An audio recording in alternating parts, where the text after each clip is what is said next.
প্ৰতিবাদ হ'ব ওলামেই আমি আৰু খিলঞ্জীয়া আজি বৰ্জন নিনাদ হ'ব আৰু দেশ আৰু জাতিৰ স্বাৰ্থত কোনো ক্ষেত্ৰত কোনো কাৰণতে আপোচ কৰা নহ'ব।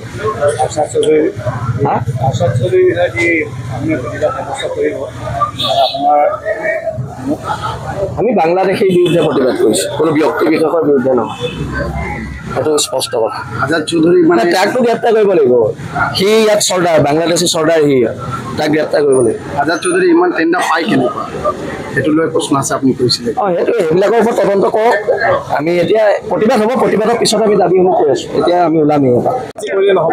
আমি খিলঞ্জীয়া মুছলমান ব্যক্তিসকলক পোনপ্ৰথমে তেখেতসকলক আহ্বান জনাইছোঁ, আপোনালোকে এই কাৰ্যসূচীটোত অংশগ্ৰহণ কৰক বা সহযোগিতা কৰক, কাৰণ আপোনালোকৰলৈ আমাৰ বিদ্বেষ নাই, কাৰণ খিলঞ্জীয়া মুছলমানখিনি আমাৰ অসমীয়া ভাই। গতিকে এই বিদেশী মূলৰ যিজন ব্যক্তিয়ে অনুচিত প্ৰৰোচনা কৰি পেলাই যি বাতাবৰণ সৃষ্টি কৰিছে তাৰ প্ৰতি আপোনাৰ মাৰ দি থিয় হওক, কাৰণ যোৰহাটৰ মৰ্যাদা অক্ষুণ্ণ ৰাখক। আমি ইতিমধ্যে পৌৰসভাৰ যি দুৰ্নীতি, পৌৰসভাই কৰা কামক আমি ক্ষুণ্ণ হৈছোঁ, কাৰণ হাইকোৰ্টৰ এটা অৰ্ডাৰ পোৱাৰ পাছতো পৌৰসভাই সেই ব্যক্তিজনৰ ঘৰত উচ্ছেদ কৰিবলৈ সাহস কৰা নাই। কাৰ প্ৰৰোচনা, কাৰ সাহসত এই কামখিনি কৰি আছে, আৰু তেওঁ এজন ঠিকাদাৰ বুলি পৰিচয় দি আছে। আমি বিদেশী মূলৰ ব্যক্তিজনক কিহৰ কাৰণে ঠিকাদাৰ বুলি আমি পৰিচয় দিম? আপোনালোকৰ সংবাদ মাধ্যমতো যোৱাকালি দেখা পাইছে, আপুনি কোনোবাই সুধিছে যে আপুনি ঠিকাদাৰ হিচাপে আমুক তামুক তেনেকুৱা প্ৰশ্ন সুধিছে। তেখেতসকল আপোনালোকে কিয় ঠিকাদাৰৰ স্বীকৃতি দিছে?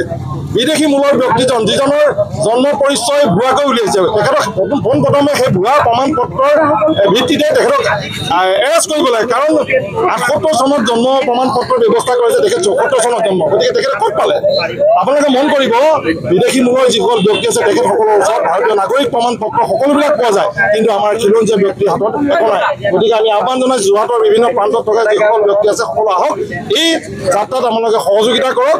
এয়া অসমীয়াৰ জাগৰণ, এয়া খিলঞ্জীয়াৰ জাগৰণ, গতিকে সকলোৰ সহযোগিতা বিচাৰি আমি আহ্বান জনাইছোঁ। বেদখলৰ কথা হয়, বেদখলৰ বিষয়ে আমি ইতিমধ্যে আমি আয়ুক্ত মহোদয়ৰ লগতে পৌৰসভা আৰু সদৰ থানাটো আমি এজাহাৰ দিছোঁ। আয়ুক্ত মহোদয়ে তাৰ প্ৰতি সহযোগিতা ভাৱ দেখুৱাইছে, তেখেতক আমি ধন্যবাদ জ্ঞাপন কৰিছোঁ। তেখেত এজন শিক্ষিত আৰু ভাল ব্যক্তি পৰিচয় দিছে বৰ্তমান সময়ত, গতিকে তেখেতক আমি এই ক্ষেত্ৰত ধন্যবাদ পুনৰবাৰ জ্ঞাপন কৰিছোঁ, কাৰণ তেখেতে যদি ষ্টেপ লয় তেতিয়াহ'লে এই কাৰ্যটো সফল হ'ব বুলি ভাবিছোঁ। কাৰণ পৌৰসভাৰ দুৰ্নীতিখিনিও তেখেতক আমি এখন মেম'ৰেণ্ডাম দিম দুৰ্নীতিৰ বিষয়ে, গতিকে সেই ক্ষেত্ৰতো সৰব হ'বলৈ তেখেতক আহ্বান জনাইছোঁ। আৰু তেখেতৰ ঘৰটো কি বুলি কয়, হাইকোৰ্টৰ অৰ্ডাৰ থকা স্বত্তেও কিয় উচ্ছেদ নকৰে তাক আমি প্ৰশ্ন আছে, গতিকে সেই ক্ষেত্ৰত আমি জবাবদাহি কৰিব খুজিছোঁ পৌৰসভাক। গতিকে সেই বিষয়ত আমি আজি পৌৰসভা ঘেৰাও কাৰ্যসূচী আৰম্ভ কৰিছোঁ। অসমৰ সংবাদ জগতখনৰ বাবে এক সুখৰ খবৰ। আপোচবিহীন ৰাইজৰ কণ্ঠ সাপ্তাহিক কবচ পুনৰ এবাৰ অসমৰ ৰাইজৰ মাজলৈ।